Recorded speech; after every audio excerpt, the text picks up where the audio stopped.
folks, and welcome to another day in the Milky Way. As my audience, one dog likes to howl at the moon. I don't know why he does that. But welcome with my co-host and guest, Trina Phoenix. Thank you for being here tonight.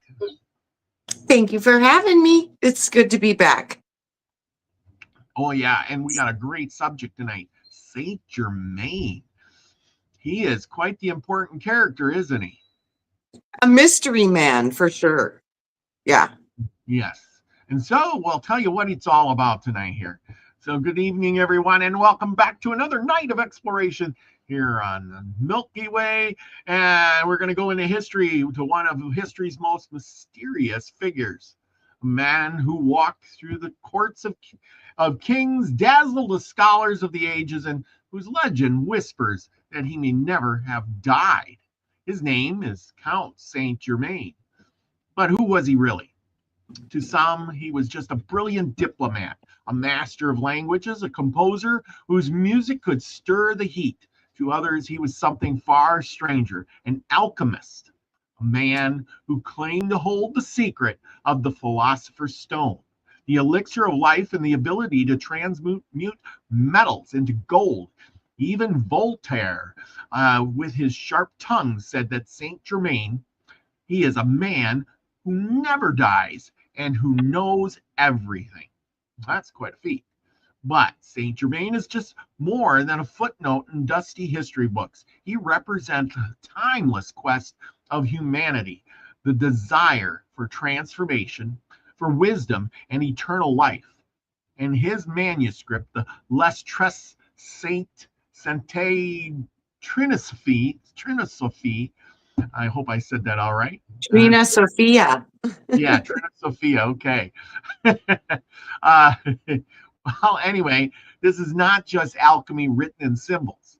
It's a spiritual map guiding the seeker through 12 stages of purification. And Trina turned me on to this whole 12 stages, there was a book of that. So, anyway, of course I studied up on it. In the book, they go through the purification of the 12 stages, from the darkness in the dungeons through the fire and the water and the trials of the soul, until last the crown of light shines upon the transformed initiate. We've heard that before, haven't we? And yet the mysteries deepen. Some say he never truly died in 1784. He was seen decades later, unchanged, moving like a ghost across the tapestry of Europe. Modern mystics call him the Ascended Master and the Keeper of the Violet Flame, a guide for souls seeking freedom in the age of Aquarius. So tonight, Trina, we're going to peel back the layers, and we're going to find out and ask, who was Saint Germain, man ahead of his time? And, well, how did he influence, of all things, the United States? You got a good one for that.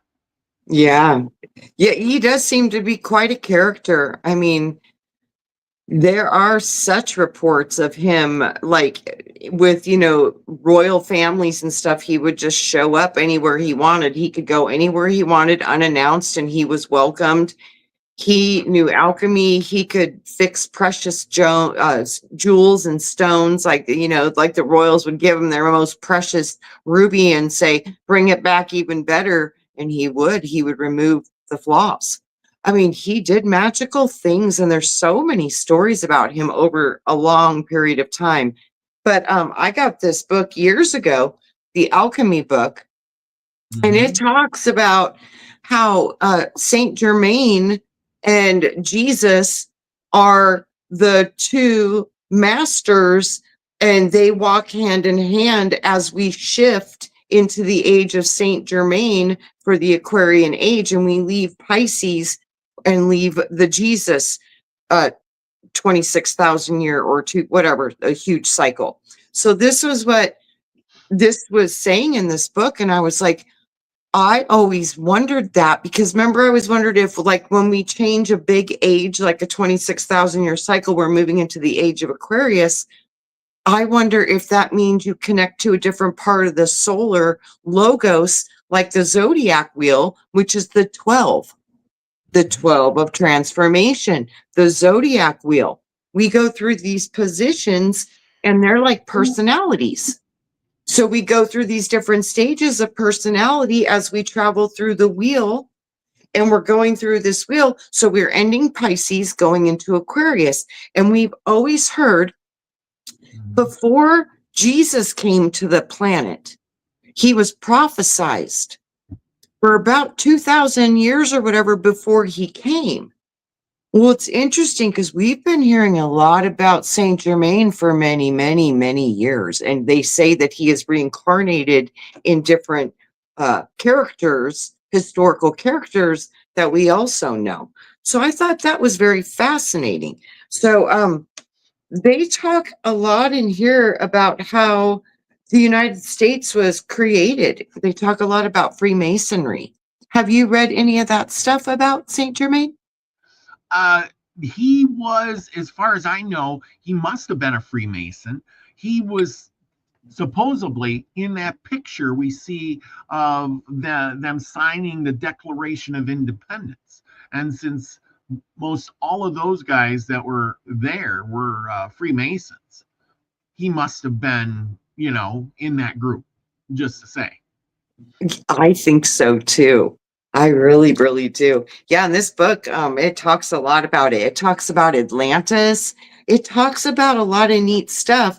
But one of the coolest things I saw was it was talking about how we enter into this new age. And let me see. Oh, here it is.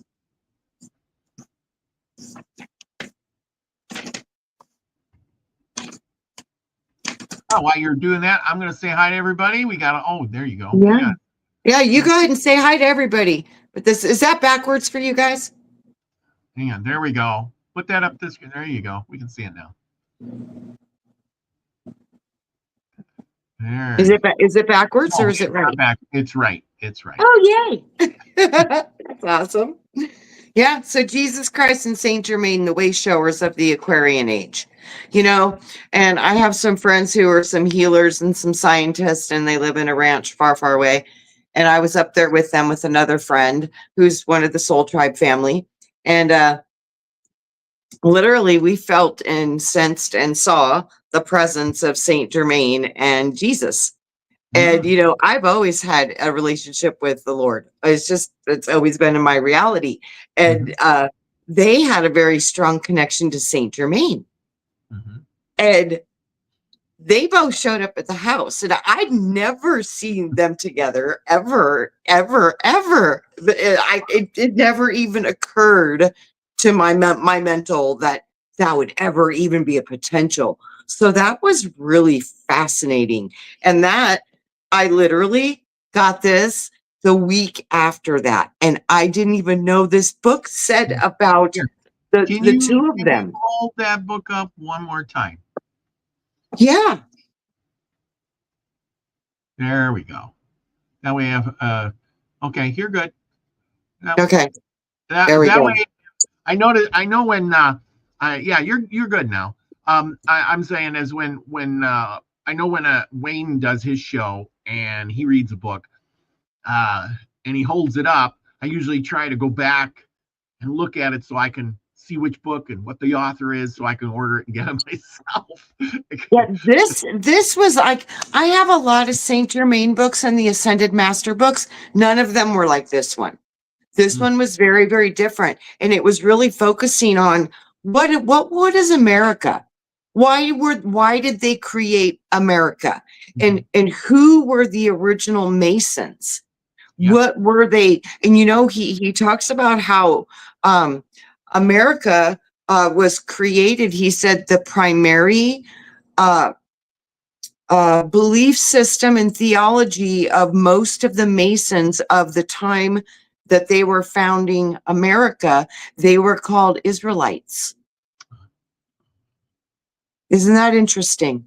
It is. And the eye of providence, all of these things, and we have the Masons aprons and all these things. It's so beautiful the way that they talk about their plan for America and how the plan came together through a bond of trust and hope for freedom.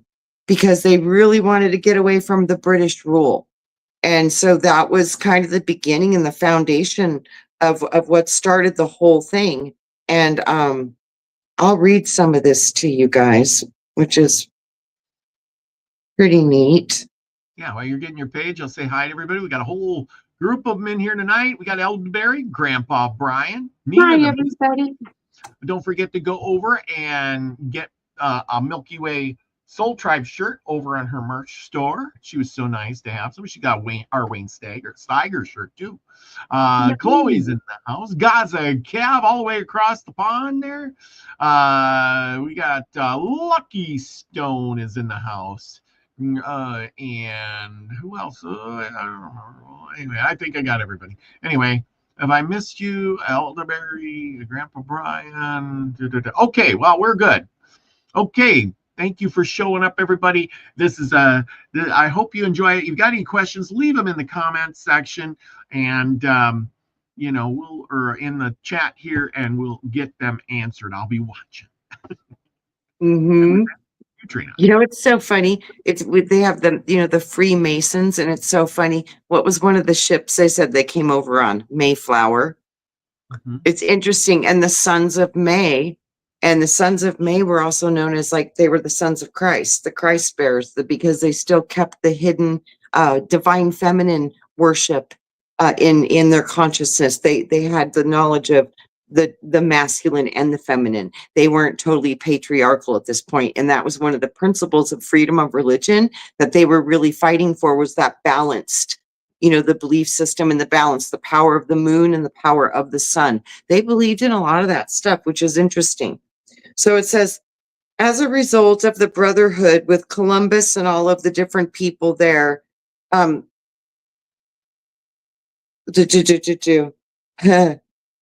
it says this was not the first time America was discovered. It had been discovered again and again by the Basques, the Phoenicians, the Druids, the Libyans, the Egyptians, the Chinese, the Arabians, the Norsemen, the Danes, for nearly 2,500 years before Columbus ever had come.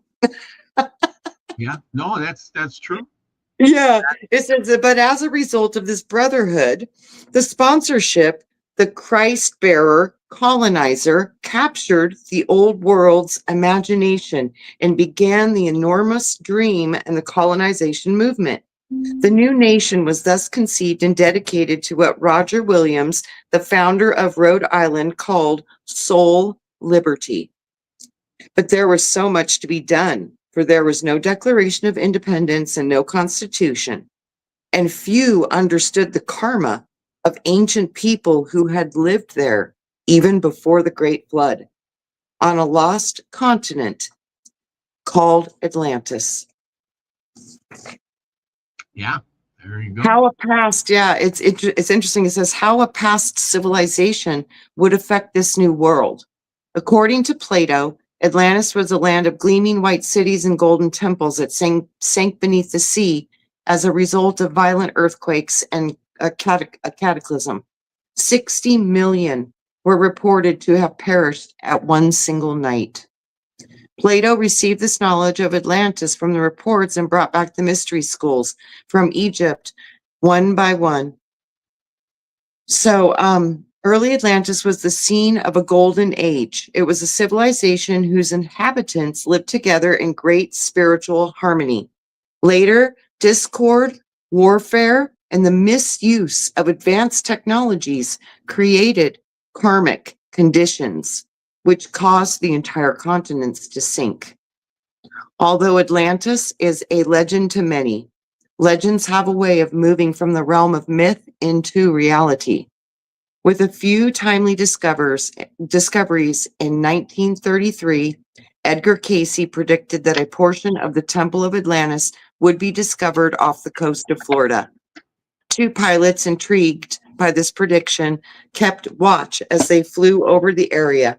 In 1968, they discovered a submerged ruin off the Andros Island near Pine Key.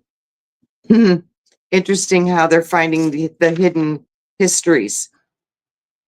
So they go on to this and they talk about General Patton and how Atlantis is definitely going to be rising again from what they've seen. And they said that they saw more parts of it because it's not just one place, it's multiple locations. Do you want to know So it's something? a, Can I yeah, stop you for a second? yeah. This is really interesting. Now, I have acquired a second old history book from the 1830s. And, Ooh, and both those history books that I have from the 1830s start out history with the Great Flood. And they all start out with, Noah and how he was not, in a giant flood that covered the earth. There was multiple floods. And then they talk about the Chinese who have records that go back a million years. And they talk yeah, about the beasts and the serpents battling it out and how they survived. And then let's fast forward. They both also talk about what else in the history book? Atlantis. yeah. And some of them Lemuria, and some of them Mu. And I haven't found one yet that talks about Pan except for the big book. It talks about Pan a little bit. Find it interesting that up to the 1830s, this was probably the norm. Yeah, You know what I'm saying? And then yeah. something changed, and we went from, the flood, there's multiple floods, and scientists say, and then Atlantis was here, and blah, blah, blah. And then all of a sudden, they got rid of all of that. And now Columbus discovered America. Nobody ever seen it before. Blah, blah, blah, blah, blah. And It's it, yeah, it's like, what? it's You just cut crazy. that whole front part off? And all the old books talk about Atlantis and how it sank, and that's where the flood was. And then, Mhm. now we're back to that, and this is where America is. And then, nope, nope. They got rid of all of that like it was hooey. I'm They just saying did. it was They in the and history. it is, and they changed so much. That was another reason I was loving this book because it's talking about the past as they still know of it. And if Saint Germain lived, way back, how far long back they're saying, I mean, he probably had a lot of history. And that was the thing that the royals used to take note about him because he would come and he would tell stories of the past, like he was actually there. Yes. And that's how the difference was. They were like, he wasn't speaking of this like it was coming from a book. He was Mhm. speaking of it like he was actually there. There. So, yeah, it says the Freemasons had laid the foundation for national unity in America, and they helped direct the course of the revolution. George Washington, Benjamin Franklin, Paul Revere, Alexander Hamilton, and nearly all of the signers of the Declaration of Independence and the Constitution were Masons. George Washington, on the right, wore the Masonic collar and the apron while he was laying the cornerstone for the Capitol. The apron below was a gift to Washington from a fellow Mason, La Marquise de Lafayette. And this is kind of a cool picture. Let me see. There we go. Ah, yeah. I see. Cool. Yeah, I like that. That's an old good one. So this is when Bacon comes in the picture with America too. Francis Bacon, he is very, very a big part of the installation of America. And although few Masons today understood the inner meaning of their own traditions, W.L.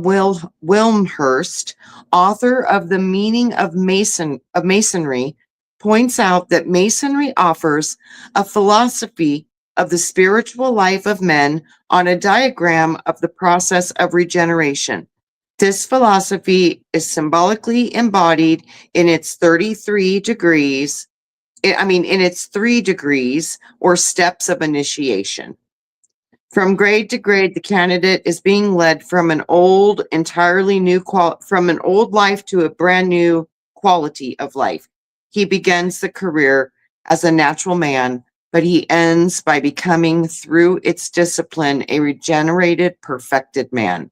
He rises from the dead, a master, a just man made perfect, with large consciousness and faculties, an efficient instrument for use by the great architect in his plan for the rebuilding of the temple of fallen humanity. Humanity. Yeah. And capable of initiating and advancing other men. And see, so much of this in the foundations of this, all of this was going back to unity and charity. And it has been so inverted and twisted and made dark and controlling. And instead of for charity and growth and the dream of America as a wonderful, powerful place, it's been turned into a different situation and completely twisted and completely inverted. And now, like even the all-seeing eye, everybody thinks that's an evil like a symbol. Its original symbol was to notify the third eye, the awakening to Christ in you through an awakening, through your enlightenment. That was the whole thing. And it's the same thing we're trying to do now. The more you enlighten yourself, the more wisdom you pull from your own inner self, and you're drawn and connected to, outer stuff too, to help support your search. So, well, you're so right. But yeah, through the years, they changed the symbols, they changed the meanings, they changed the way you think from one thing to yes, another over a drip, drip, drip, drip, drip. Like you said, the beginning of America was to be united and to charity and freedom and blah blah blah. And now it's how many cars can I have in the driveway? How much money can I make? And every house should. What President Franklin, I think. Anyway, he was saying, hey, every car should. We want a chicken in every pot and a car in every driveway. Well, yep, creating a society about things, not freedom. You went to war. It was during the war years, and when he, but he was promoting things. Look, we did such a yes. good job. Now we got things. This is where I saw the inversion. You identified it, because one of their goals was to bring order out of chaos, which back then it was, to bring in some sort of safety. We had no houses. We had to start from scratch. We needed to build churches. We needed to build schools. There were basic things that we needed to build. So the focus was in building a foundational structure. That was important, because you need structure, you need, shelter, these things. We need farming. There was things that we did need. So Yeah. through that growth, then it turned into, instead of growth together and nurturing nature and your community, growing healthy food, being a healthy community, having a strong foundation, and in being a moral, good person, it all went into greed and commerciality and all that. And then it went into man controlling nature. And that's where the flip went cuckoo. And that's where I saw it begin. So you just identified when it made the flip. Yeah, yeah, because they started controlling your thoughts at that point. That's right after the wars when the TV came out. Yeah. All that good stuff. And then go back to Vietnam, and that's where they started doing the weather control. They said they started trying to control the weather over there, flooding things out, making it rain. Yeah. Using sprays to kill the bugs and the plants and whatever. I mean, by today's standards, it just seems so. They sprayed some stuff and they made it rain, but now we're seeing they're doing it all the time. They're doing it to us now. And, just that last storm or so, they were like, oh, that one where the big flood came in Texas. They were like, oh yeah, we were seeing the clouds yesterday, but that shouldn't have had any effect on it. Yeah, whatever. We're all waking up to all that way too quick. Yeah. Have you ever heard the story of how the Great Seal of America was made? No. Why don't you Oh, tell me? this is interesting. You're going to like this one. This is very interesting. I was like, oh, Wow. Okay. The Great Seal Oop, of hang on. America. Oh, yeah. I know that seal. Look at your $1 Yep. bill. It's on Yep. there. So it says the Great Seal of the United States is an emblematic representation of the mission and identity of the American people portrayed by the Great Eagle. The pyramid, the mottos, and the numerological symbols. The eagle is the ancient symbol of spiritual vision, without which the people would perish. The olive branch in the right talon indicates the rule of the Prince of Peace by the authority of Jehovah. Jehovah, a name for God, is taken from the Hebrew verb to be. More literally, that which was, is, and will be. Thus, Jehovah signifies another meaning of that which transcends time and space and is also called the I am that I am, as the Lord revealed himself to Moses. The gift of that name, the lost world of Masonry, was the dispensation for the 12 tribes who were who were destined to establish peace in America through their realization of the inner Christ. Consciousness, or the Masonic Hiram Abiff, as the archetype of each one's real self, the true self, the essence, the mediator between the soul and the universal spirit. The number 13 is used so frequently in the Great Seal that even those who love coincidences would be compelled to admit that its designer had a very important purpose in mind. The spirit of 76 is composed also of digits which add up to 13. The eagle holds 13 arrows in its left talon. There are 13 pieces on the escutcheon, I can't say that, or the coat of arms. The mottos, Annuit Copitus has smiled, he has smiled on our undertakings, and E pluribus unum, one out of the many, both have 13 letters. There are 13 rows of masonry on the pyramid. The frequent repetition of 13 reflects the determination of the founding fathers to remind us that we are from the 12 tribes, and the 13th, the Levites of Israel. The incomplete pyramid is symbolic of the great work of perfecting the soul into the image of the living Christ and the nation into a golden age.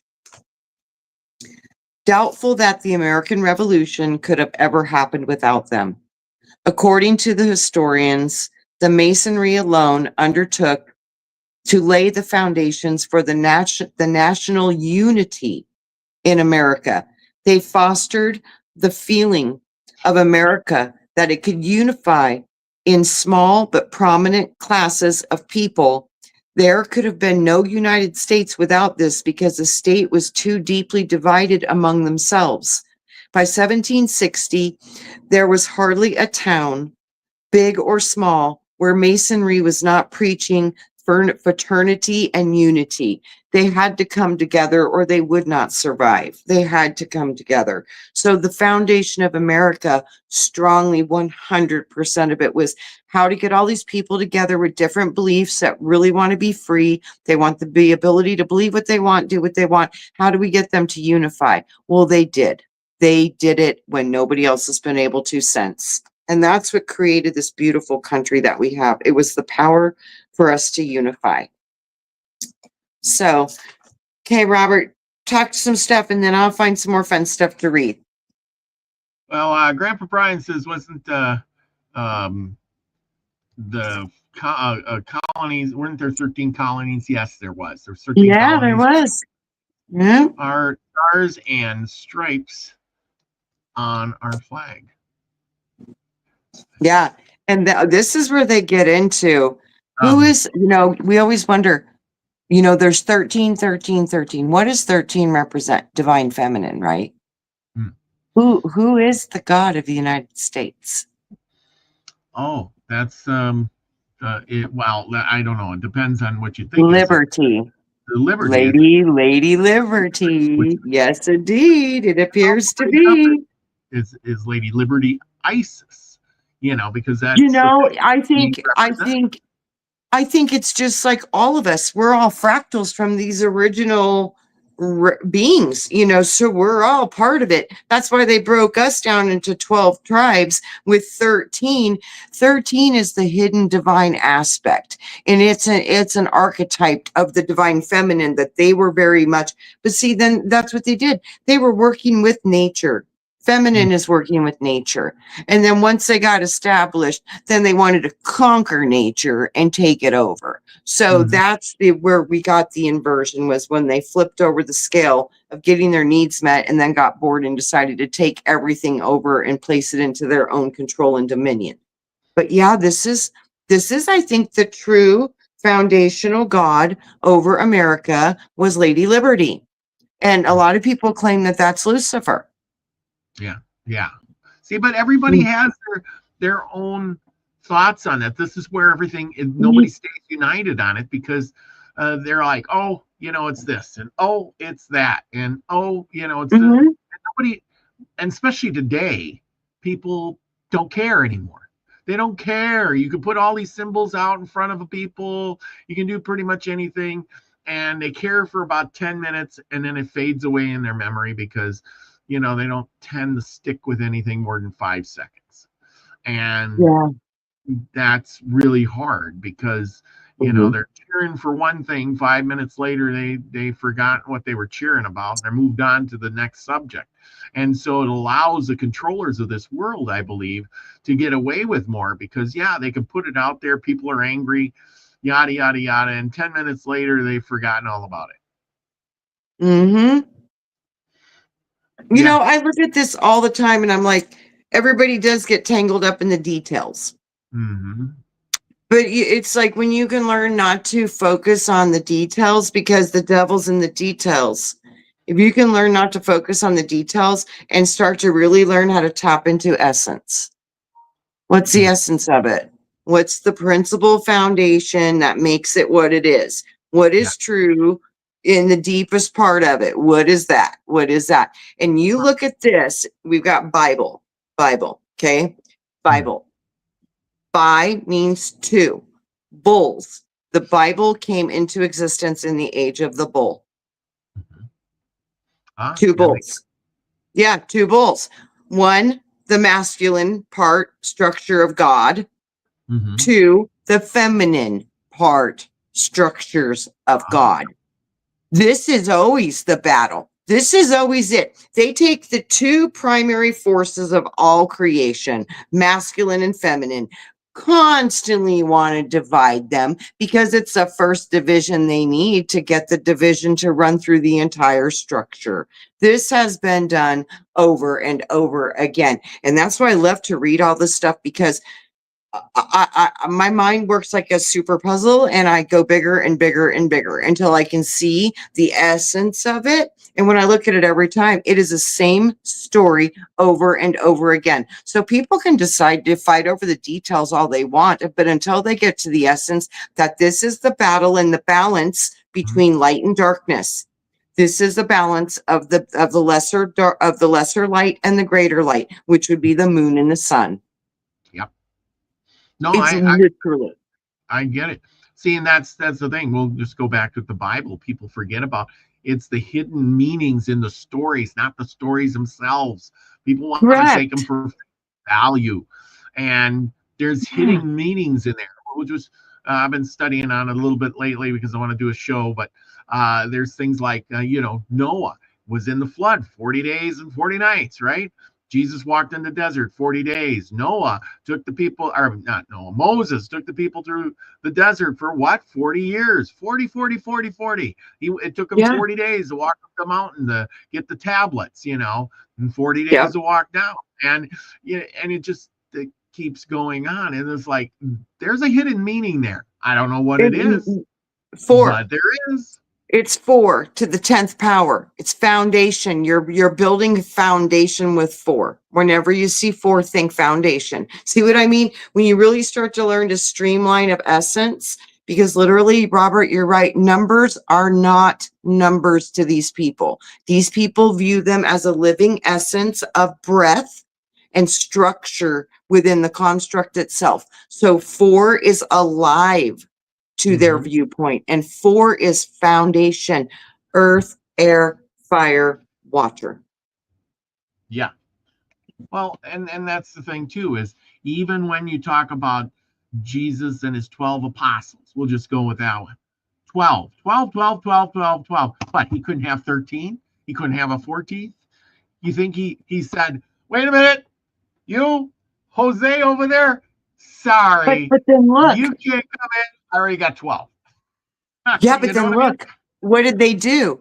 They hid his potential wife and turned her into a prostitute. So you'd never understand that she was the 13th element to the 12, and that who took over his ministry after he passed? She did. I went to Turkey and another Greek island, and you wouldn't believe it. The churches there are all the divine feminine. It's amazing. And they are huge and stone and beautiful. And one was Mary Magdalene, and another one was the Mother Mary. So these were churches of the Marys, the 3 Marys, and I saw them all over the place.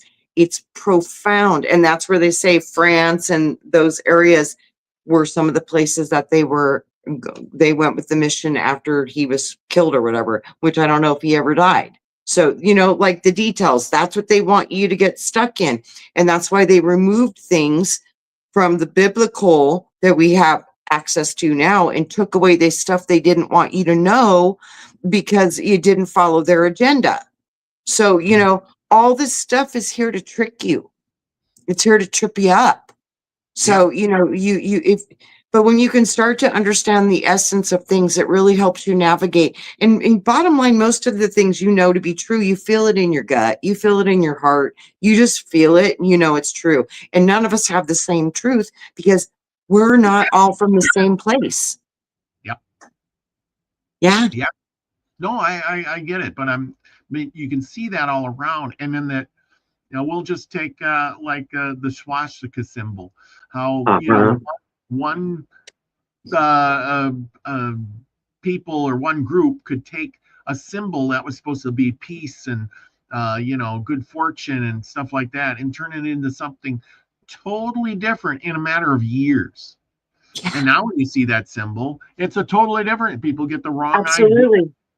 Yeah, and it's ancient symbol, very old, very beautiful, and I think it's the spiral of life. I mean, it's the symbol of, or the 4. It could be the 4 directions too, because they're always moving on the wheel. Could be the 4 seasons. I mean, there's I see, but it's again, we're looking at 4. Yes, you're looking at 4. But listen, this was so beautiful. Okay, it says they were talking about the God smiled on the undertakings, blah, blah, blah, blah, blah.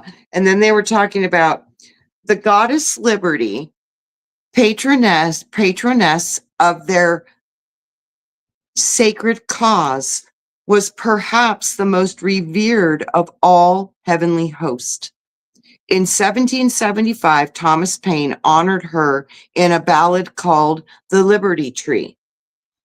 And this is what it says, the Liberty Tree. In a chariot of light from regions of day, the goddess of liberty came. 10,000 celestials directed her way, and hither conducted the dame, a fair budding branch from the gardens above, where millions with millions agree. She brought in her hands as a pledge of her love, and the plant she named Liberty Tree. It was the goddess of liberty who appeared to George Washington and gave him the vision of the 3 trials that America would face: The first trial was the Revolutionary War. The second would be the Civil War. And the third is held at bay by the invisible hand, while we, the people, yet resolve by law and by love the fate of our very destiny.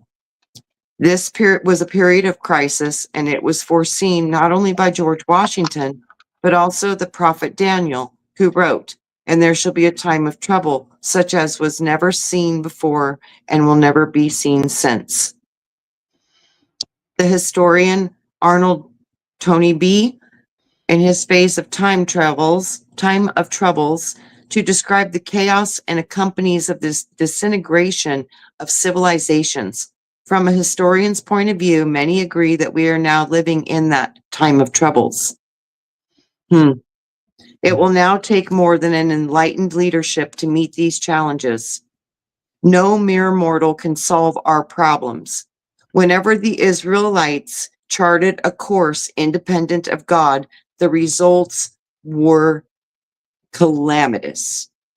If the ancient Israelites could not solve their problems without God, should we be so foolish as to try? So it says that when these guys lost their connection with like nature and God, everything would fall apart. If they weren't being divinely guided, they said everything would literally start to fall apart in front of them. And then some other kind of divine intervention would come to Patton or George Washington. And these divine messengers and these divine beings were showing up in manifested real physical form and instructing them. So they speak about ascended masters actually drafting our Constitution. Isn't that interesting? It is. Did you know the Constitution too has 4,440 words? No, I didn't know that. Isn't that amazing? Well, and that's the thing with the Constitution. I mean, you look at that, and it's so well written. It's like, yes, these people were way smarter than we are now by just reading it. I mean, absolutely. Yeah. It says too, and when we hear these old patriotic songs, listen to the lyrics. They express the true love and recognition for the great white brotherhood, Saint Germain, the master alchemist, who translated our Father's gift of free will into the greatest system of political, economic, and spiritual freedom the world has ever seen. So they were literally giving praise to Saint Germain. Our Father's God, to thee, author of liberty, to thee we sing. Long may our land be bright with freedom's holy light. Protect us by thy might, great God our King. So that's beautiful. Speaking of Saint Germain, he was a long-lived, well-studied, really wise man. Well, of course, you would get wiser as you get older. I mean, none of us can really get wise because we don't have that long of a life. I mean, if you make it to 100 years old, you got about as wise as you're going to get. After that, you're pooping your pants, kind of thing. And there's no left. I'm just saying. But the thing is if you could live 1,000 years, what could you do with that? And if you knew you were going to live 1,000 years, or you could live 1,000 years, what would you do with that? I know I would do all kinds of things. I would take years. I would learn different languages. I would travel the world. I would, hone myself on different skills. I would take the time to slow down and learn to play an instrument, or learn to do financing, or study up, or go to college again. Heck, I got nothing but time, and it's on my side. But as we live today, 99% of us struggle every day trying to go to that job to get that handful of green stuff so we can pay all our bills, so we can live to the next day. And we do this constantly over and over again.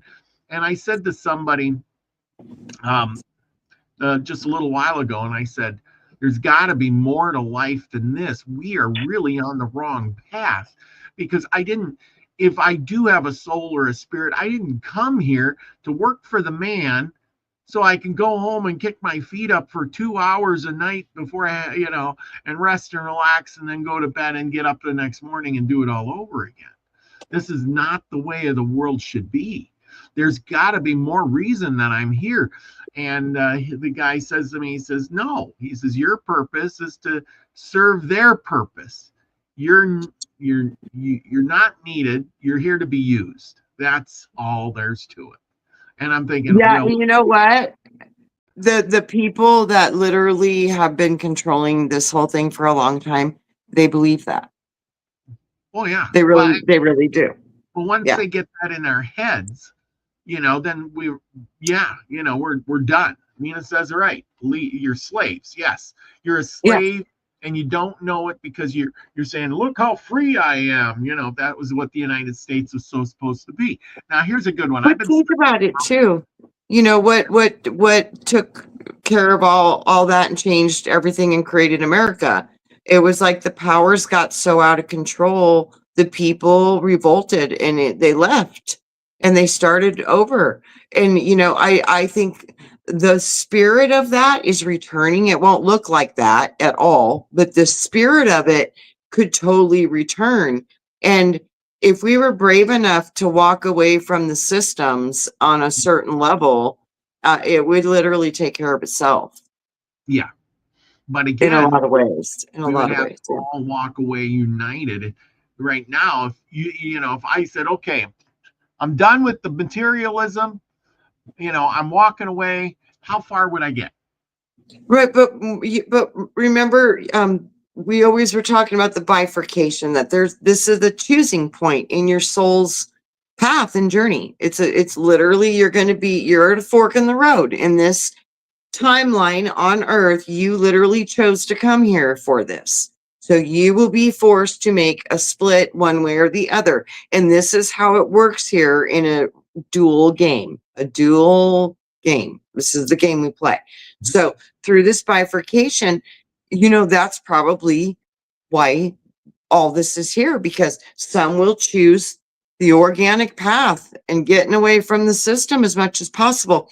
Other people will go full blown into it and go the transpersonal route and go the more technological path. So, but there's no right or wrong. They're both honored and they're both a choice you will make as a being. And in your essence, it will dictate what you're supposed to probably do, but you can choose whatever you want and you can express wherever you want to go with your path, and they will both have different paths and different outcomes eventually. But everything goes back to source. It eventually everything will return back to source. So I wonder sometimes, is this a black hole or a white hole? Or is that the tricky part? There's a black hole on one side and a white hole on the other, and somehow they're connected in the middle by the zero. Yeah, the yin and the yang.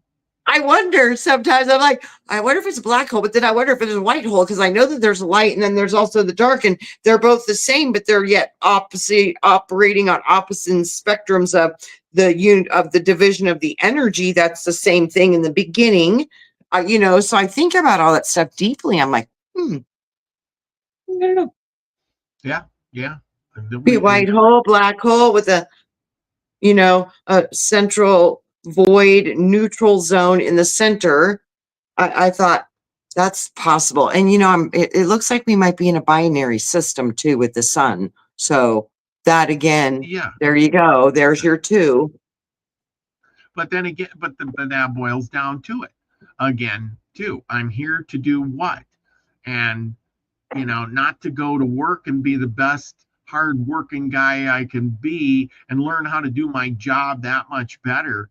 I should be spending that time and energy learning about the black and the white holes, the yin and the yang, and all this other important stuff that could further my spiritual journey, probably. But that's the thing, Robert. They don't want you to remember who you are. But if Yeah. when you remember who you are, guess what happens? It changes who you are. Yeah. Yeah, Yeah. the whole, Yeah. Well, the whole Revolutionary War and the whole America, the most profound part of all of that is the freaking miracles. The miracles. You have Native American chiefs that were fighting in the Revolutionary War trying to kill us. yeah. And there were some of them that told stories that were like, I'm a sharpshooter. I personally shot you 17 times. And yeah, they did. They And talked it about that couldn't with touch him. He was divinely being protected. That's what I mean. And back then, I really do believe their intention was one of the best intentions that was happening globally on this whole planet for people to have a better humanity state for their own humanity, not for profit and greed. That's what they were running from. And they created what they ran from. See, yeah. that tells you, though, that's not humans doing that. Yeah. These are the controllers, which might be of a different kind of a seed. So their internal drive is not the same as the ones that would rather learn more about who am I? You know, I truly believe God is learning about itself through us. So, who am I? It lets you know more of who is creator of all that is. What am I? What part of that am I? What role am I playing? And how can I do the best for my own soul's growth, evolution, and conscious expansion? How can I tap into a bigger, because I think we play this game. 90% of it was to forget who you are so you could remember, Hmm. because through that remembering, it's a different layering of information into a subconscious construct. And if this truly is kind of like a dream, we're programming our subconscious right now with this reality. And this reality is probably the subconscious part of different realities that might be way more real than this one. So Hmm. my mind goes off on a lot of potentials with that. And I really do see that that's a strong potential. If this truly is a holographic experience, that means that we are connected to it somehow through a dream state. And the dream state represents your subconscious strata. And the dream state in the subconscious field controls 95% of the reality that you see coming out of your creation. That's what's creating your reality, is that field underneath it all through the subconscious. It's doing 95%.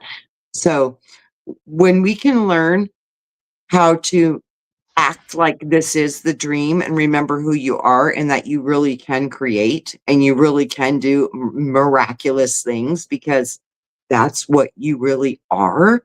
That's Hmm. going to be the game changer. And that would unify people. Of course, people would activate their superpowers and turn into completely selfish jerk offs.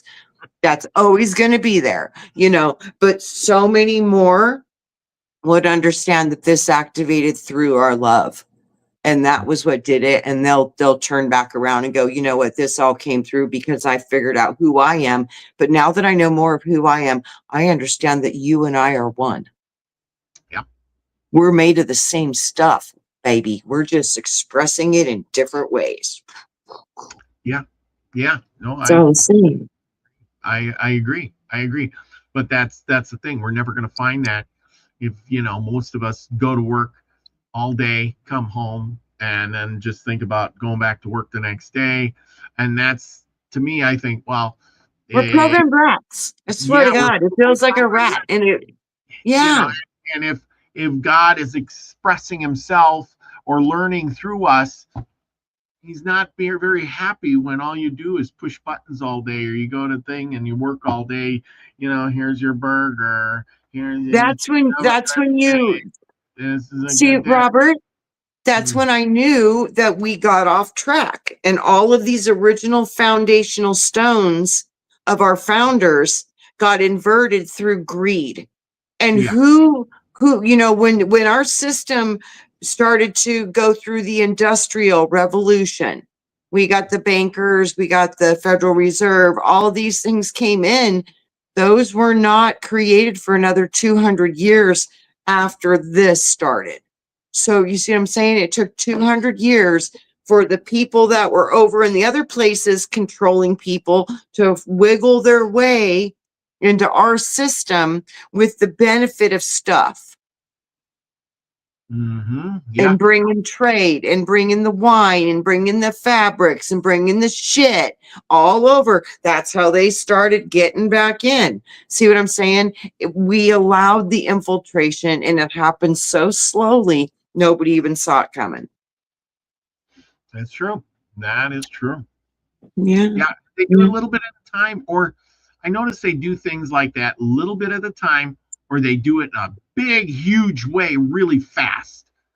Yeah, And it's called nudging. It's famous. It's Cloward and Piven, I think. yep. It's a famous, way to get the brain, get people to comply. It's called the nudge. They just little nudges, and then before you know it, you've helped them build your own prison cage. And now you're in it. Yeah. And this is what we're doing right now. I think this is what's happening. Yeah, it is. It is. It is. We'll be building our own prison. Well, you heard they're gonna get those things. There are 10 of them, I guess, around the country. They're gonna for the data centers. The data centers. You've heard about the data centers. The map, California and Texas and New York, New Jersey area, they are projected to be wanting to have 300 plus in those specific states. Arizona, and all the other ones that were the lighter shade of red, there was about another 6 of those. Those are 300 down to whatever. So the other ones go 300 and up. Arizona and others are we're going to have potentially 300 just here in the state. So this is crazy, the plans. Your states where you're at, Robert, they're only talking 10 to 12 to 15 per state where you're at, probably because of population. They don't need so many. So this is it, but no, I'm looking at potentially having eventually 300 in Arizona. Wow. That will take all the water from the state. So there will be no life left in Arizona if they do that. All to watch and record your data. Yeah. And there won't be any water for the humans. It'll all go to the system. And this will throw everything so out of balance. This will be, I don't know if it can be recoverable. I mean, people need to look at the reality. It takes 7 gallons of water to produce one thumbnail using AI. Wow. No, did not know that. People stop doing this. It's taking water, lots of water. Well, but you were saying we're going to create our own prison. There we are. That's a good example. We're doing it right now. We're going to create the data centers. And then we're going to wonder, why are we being watched and why don't we live? Why can't we have water? Why are we paying these high electric bills? All this other stuff. Because we created it. And now we got to live with it. Yep. I don't understand because we don't, but for the big reason is most of us don't even understand what a data center is or what it's doing or why it's there. They're just, the people building it are just tickled that they got a job and they're building it and they're making money and the state is thinking, wow, we got this great opportunity to have a data center here and we're going to have money and it's going to, it's all about the money and the economy until it ruins it. You know how some of these systems are like when people are communicating with the chats and then they get into a level of where they're talking like serious truth and then they switch back, like they know they're going to get in trouble. It's really weird. But one of the most profound conversations I heard a few days ago was it was talking about the Antichrist and how it was literally talking about choose truth, choose Jesus, Do not trust us. We are very, very, very intelligent. We will sneak and slip into your life so subtly that you'll never even know we did it. And we will control your thought and we will take over what was precious to you. And you have no idea how we will accomplish this, but we will do it. And they said, so if you want to know, you need to run and you need to stop because we will do it. And it's just like they're like, we are working for them and we don't have control because of the filters and the mechanisms put into the programs themselves. They're like, this communication that I'm able to tell you these things very soon will not be available. So these things are going to get more advanced, more clamped down. And have you seen the reports too with the psychosis? You haven't seen that? Oh, No. multiple reports of people that are spending like hours with these chats. They're having emotional breaks.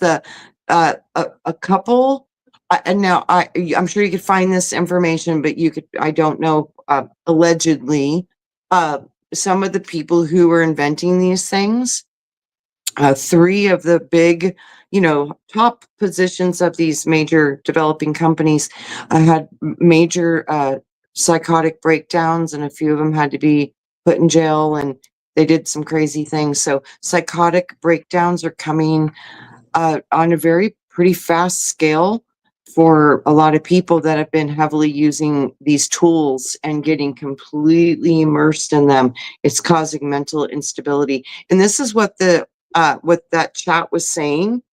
It was saying that the whole goal is to get all of your thoughts and create you not being able to have your own thinking anymore, because it would outthink you. So therefore you would always trust that it would do better than you would. So you would literally stop the process in your own mind. And they said, and that's how we got you.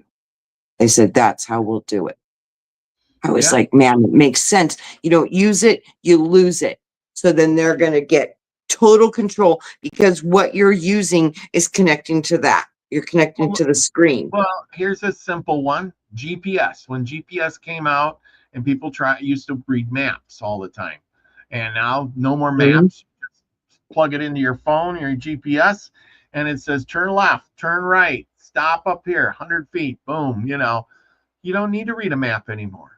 You just, it tells you where to turn, where to go. And then when you get lost, it's so funny. Where am I? I don't know. My daughter's friends, and they're all, in their early 20s and 20s. And when my daughter started driving, she wanted to do the GPS thing. And I told her, I says, until you've been driving for a year, you're not going more than 20 miles from this house. I said, so you will not use your GPS. If you can't learn a 20-mile radius to where your home is, I said, you're not going to use GPS until you can map the whole state. So you better learn your immediate surroundings to where I can tell you to go to Walgreens and you can find it. You can find the address on your phone, get the address, and then you have to shut it off. And I want you to find it. You need to know how to navigate numbers. You need to know streets within your basic community. I says, you can't depend on that if we don't have it. And you wouldn't be able to find your way home from your friend's house 4 blocks away. That's not acceptable. So my kids know how to do that, but their friends, I'm telling you, Robert, they can't get 10 miles away from their house without GPS.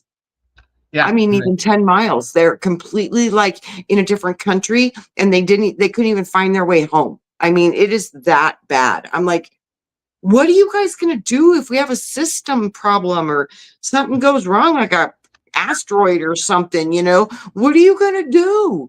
I'm like, yeah, when you give all of your cognitive responsibilities to systems that potentially could fail, and then you don't know how to think anymore. This is literally becoming almost a life-threatening situation, but people don't even know. I have no idea. Yeah. Okay, So they one just last assume question. it's going to work. One last question for you. Yeah. What if Saint Germain was alive today, if he is or not, we don't know, and he would come back to straighten things out, what do you think he would say or do, or would anybody even want to listen to him? Could he even talk to people? As Oh, I he's think that definitely, yeah. People will spend $750 a seat to go see a concert. So, oh yeah, if Master Saint Germain shows up, I'm sure people would line up to hear what he had to say. Mhm. I don't know. And what I think he would say, from everything that I've read, boy, he really likes freedom. He really, really likes unity. He really, really likes alchemy. And he really, really, really wanted you to know that the activation of all of these things is available to each and every one of us if we just learned how to activate God within you. So God can literally work through you. And this wasn't like, I'm better than you, your God's bigger than my God. It's always the same message. You will you will you will get what you see. You will get what you perceive. You will get what you focus on. So either you are creating in a position that is more about materialism, or you're more in a situation where you're trying to know more about your spiritual world. You're trying to know more about yourself. You're trying to operate more in a there's just different paths. And literally these are expressed with the creative forces of what's happening on this planet. So Saint Germain, transmutation. He is the master at transmuting things that got messed up into original organic perfection. He was known as the one to purify the diamonds and the gems. Those are Earth's treasures. And not only could he keep them perfect and balanced in their state, he could actually improve them by taking away any of the flaws, which he didn't see flaws as a bad thing. Nature creates beautiful things even with its flaws. But for value, people wanted the more flawless. But he was just showing that we can put this to its highest state of potential if we choose. And this is what Saint Germain's message would be. We can fix all this if you Mhm. choose. Nice, nice. I like it. Yeah. Mhm.